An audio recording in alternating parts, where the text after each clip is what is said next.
पिछले 26 वर्षों से आर्य Vidya Niketan senior secondary school पिंगोड़ शिक्षा, खेल, धार्मिक कार्यों में बच्चों के सर्वांगीण विकास के लिए बेहतर कार्य कर रहा है। वहीं आर्य Vidya Niketan senior secondary school पिंगोड़ के समस्त अध्यापकगण शिक्षा, संस्कार, अनुशासन के साथ बच्चों के सर्वांगीण विकास को बढ़ावा देते हुए देश, राष्ट्र, समाज निर्माण में अपना अग्रणी योगदान दे रहे हैं। एसएस न्यूज चैनल पर अपने इंटरव्यू के माध्यम से आर्य Vidya Niketan senior secondary school पिंगोड़ के संचालक रामपाल शास्त्री जी ने सभी अभिभावक गणों से आग्रह करते हुए कहा कि 2025-2026 नए सत्र में अपने बच्चों के उज्जवल भविष्य के लिए आर्य Vidya Niketan senior secondary school पिंगोड़ में आकर जरूर विजिट करें। वहीं उन्होंने स्कूल की सुविधाओं को लेकर भी बताया। दोस्तों नमस्कार, मैं सतवीर, आप देख रहे हो एसएस न्यूज बामन। दोस्तों आज पहुंचे हैं एवीएन सीनियर सेकेंडरी स्कूल जो पिंगोड़ गांव में स्थित है। ग्रामीण अंचल में हर स्कूल को दिखाने का हम कार्य कर रहे हैं। आपको बता दें कि 2025-26 सत्र की शुरुआत हो चुकी है। तो हमारे साथ मौजूद है एवीएन सीनियर सेकेंडरी स्कूल पिंगोड़ के चेयरमैन रामपाल शास्त्री जी। उनसे जानेंगे कि शिक्षा के क्षेत्र में किस तरीके से कितने वर्षों से कार्य कर रहे हैं। सर, सबसे पहले तो बहुत बहुत स्वागत है इसको छोड़। अरे आपका बहुत बहुत स्वागत है सतवीर जी, हमारे यहाँ पधारने पर जो आपने बहुत कीमती समय निकाल करके हमें दिया है उसका आपका बहुत बहुत धन्यवाद। सर बात करें सबसे पहले तो हमारे दर्शकों को और पिंगोड़ वासियों को, आसपास के इलाके को अपना परिचय कराएं। मैं रामपाल शास्त्री पिंगोड़ से और गुलावत सीनियर सेकेंडरी स्कूल से 2024 नवंबर में मैं रिटायर हुआ हूँ और विद्यालय हमारा 1998 से यहाँ स्थापित है, चल रहा है। लगभग 26 साल विद्यालय को चलते हो गए हैं और इसमें लगभग 700 बच्चे हैं हमारे पास। और मैंने फिर रिटायरमेंट होने के बाद मेरा संकल्प है कि मैं ज़्यादा से ज़्यादा अच्छी शिक्षा दे करके बच्चों को एक अच्छी लाइन में डालने के प्रयास कर रहा हूं। और यहाँ जो कुछ कमियां थी वो कमियां मैंने यहाँ पूरी कर दी है। 10-15 कंप्यूटर लगवा दिए हैं और हर कमरे में कैमरे की व्यवस्था कर दी है ताकि हमारी निगरानी में रहे, सभी बच्चे कोई इधर उधर कोई गड़बड़ नहीं करे। और उसके बाद बेंच 2.5 लाख की बेंच बनवाई है। तो इस एक वाटर कूलर भी लगवाया है, आरओ भी लगाया है। इसलिए जो आज के टाइम में जो बच्चों को फैसिलिटीज चाहिए वो फैसिलिटीज हम देने का प्रयास कर रहे हैं। सारी कुछ हमने यहाँ व्यवस्था कर दी है और आने वाले समय में मेरा बच्चों को आगे ले जाने का बहुत अधिक मेरे विचार जो हैं, उनको खेल के क्षेत्र में, योगा के क्षेत्र में, उनको सांस्कृतिक प्रोग्राम के क्षेत्र में आगे बढ़ाने का मेरा प्रयास चल रहा है। और मैं यहाँ पूरा समय अपने विद्यालय में दे रहा हूँ। 1998 से हमारा विद्यालय यहाँ चल रहा है। पिछले 2 साल पहले 2 बच्चों के हमारे 96% नंबर भी आए थे। हर बार 8, 10, 15 मेरिट भी आती हैं 10वीं 12वीं में। और रात को भी हम क्लासेज लगाते हैं। सर्दियों के मौसम में कुछ बच्चे काम करके यदि नहीं लाते तो उनका हम यहाँ एज ए हॉस्टल के रूप में उनका हम मेहनत भी कराते, मैं उनके पास रहता हूँ। और बाकी तो विद्यालय तो बहुत चल रहे हैं जी, लेकिन हमारे यहाँ काफ़ी व्यवस्था और परमानेंट मान्यता, हमारी 12वीं तक की परमानेंट मान्यता हमने ले ली है, जिसमें तीनों फैकल्टी आर्ट, कॉमर्स, साइंस के बच्चे हमारे यहाँ पढ़ाए जा रहे हैं और अच्छा हम स्टाफ की व्यवस्था कर रहे हैं। बाहर से स्टाफ आ रहा है तो हमें भी एक बार अपने बच्चों को यहाँ ला करके हमें पढ़ाने का मौका दीजिए और हमारे विद्यालय के आप एक बार विजिट कीजिए और आकर के व्यवस्था देखिए और हमारा रिजल्ट देखिए।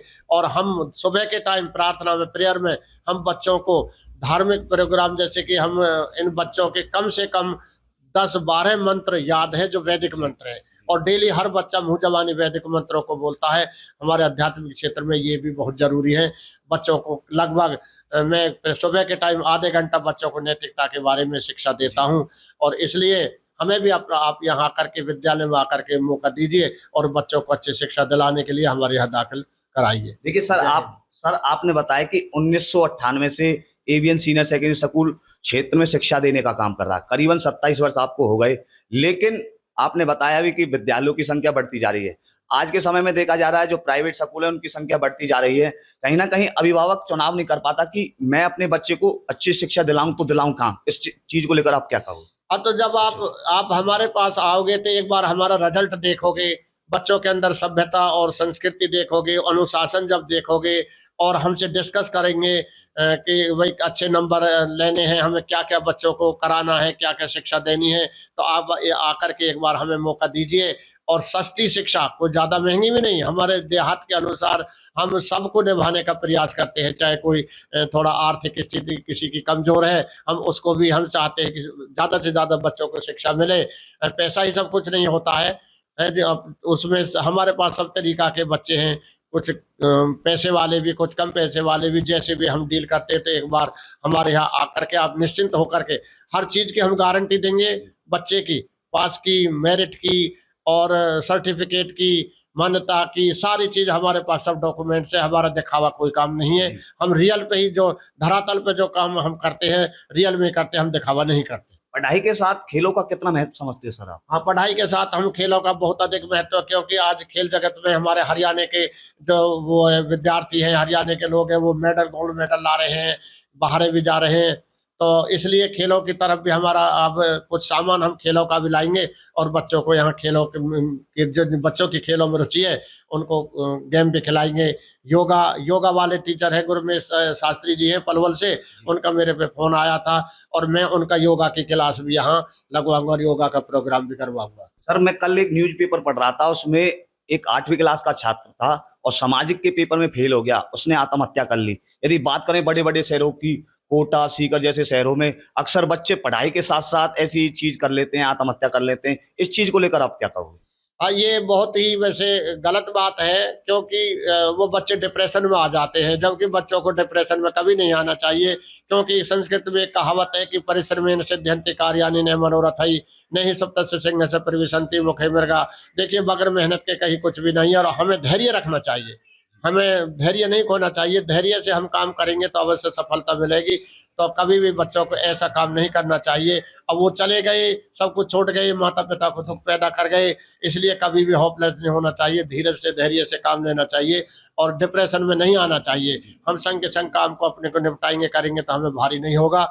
और बाकी तो हमारे मेहनत के ऊपर है, बगैर मेहनत के कहीं कुछ नहीं मिलता। सर, 2025-26 नए सत्र की शुरुआत हो चुकी है। अंत में क्या खास मैसेज देना चाहोगे एवीएन सीनियर सेकेंडरी स्कूल पिंगोड की तरफ से पिंगोड वासियों को व आसपास के इलाके को?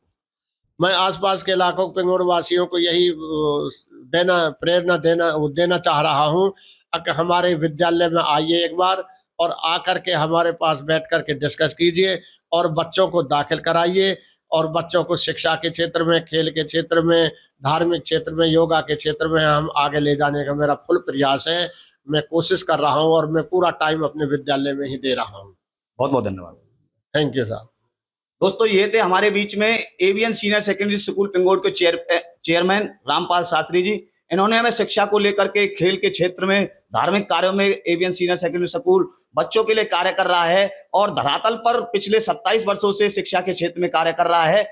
किस तरीके की पलवल जिले के अंदर और प्रतिक्रिया स्कूलों की रहने वाली है, वो आपको दिखाने का काम करते रहेंगे। और सर का कहना है कि एक बार, क्योंकि 2025-26 सत्र की शुरुआत हो चुकी है, एडमिशन का दौर है, हर पेरेंट्स चाहता है कि मेरे बच्चे को अच्छी शिक्षा मिले, तो जरूर एवीएन सीनियर सेकेंडरी स्कूल पिंगोड में आकर के अपने बच्चे का दाखिला कराएं और विजिट करें, ऐसा सर का कहना है। आगे किस तरीके की प्रतिक्रिया जिले की रहने वाली है, ग्रामीण अंचलों की रहने वाली है, वो आपको दिखाने का काम करते रहेंगे। मैं सतवीर, कैमरामैन ललित शर्मा के साथ SS न्यूज बामन।